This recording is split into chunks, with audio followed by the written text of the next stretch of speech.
ગુજરાત એટીએસને મળી વધુ એક સફળતા. પોરબંદરથી જતીન ચારણિયા નામના માછીમારની કરી ધરપકડ. પાકિસ્તાની આઈએસઆઈ સંસ્થાને સોશિયલ મીડિયાના માધ્યમથી માહિતી મોકલવાનો આરોપ.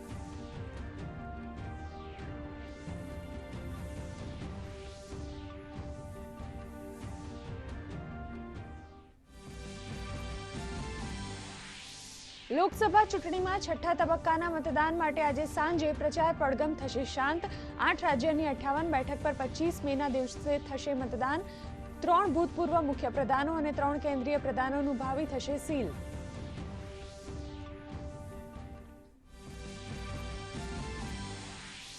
લોકસભા ચૂંટણીમાં ભાજપના સ્ટાર પ્રચારકોનો ઝંઝાવાતી પ્રચાર. સ્ટાર પ્રચારક નરેન્દ્ર મોદીએ આજે હરિયાણાના ભિવાનીમાં સંબોધી સભા. કહ્યું કોંગ્રેસે આપેલ મત નિરર્થક. તો અમિત શાહે ઉત્તર પ્રદેશના ડુમરિયાગંજમાં ગજવી સભા. અને દિગ્ગજોનો પણ પ્રચાર તેજ.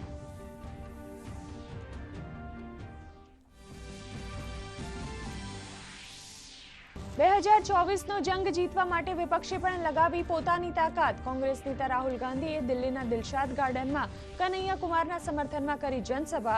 ભાજપ પર કર્યા આકરા પ્રહાર. તો પ્રિયંકા ગાંધીનો હરિયાણામાં રોડ શો. અને બીએસપી સુપ્રીમો માયાવતીએ યુપી અને બિહારમાં સંભાળ્યો મોરચો. પશ્ચિમ બંગાળના નંદીગ્રામમાં ભાજપ અને ટીએમસીના કાર્યકરો વચ્ચે મારામારી. એક મહિલા કાર્યકર્તાનું મોત, 7 લોકો થયા ઘાયલ. ભાજપે હિંસાના વિરોધમાં આપ્યું બંધનું એલાન.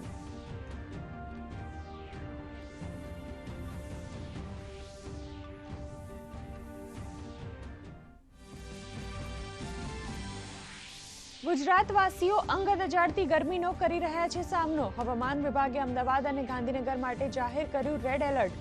ઉત્તર પશ્ચિમી પવન ફૂંકાવાને કારણે વધી ગરમી. તો 48 ડિગ્રી સાથે રાજસ્થાનનું બાડમેર દેશનું સૌથી ગરમ શહેર. જરૂરી તકેદારી માટે રાજ્યોને કેન્દ્રના નિર્દેશ.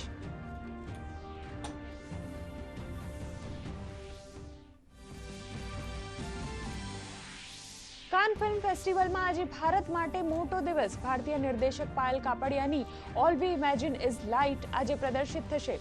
ભારતીય સિનેમેટોગ્રાફર સંતોષ શિવમ કાન પ્રતિનિધિઓનો લેશે માસ્ટર ક્લાસ.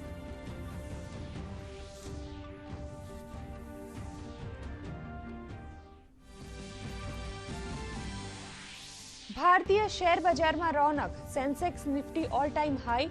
બેંક અને ઓટો શેરમાં તેજી. તો સોના અને ચાંદીના ભાવોમાં ઘટાડો.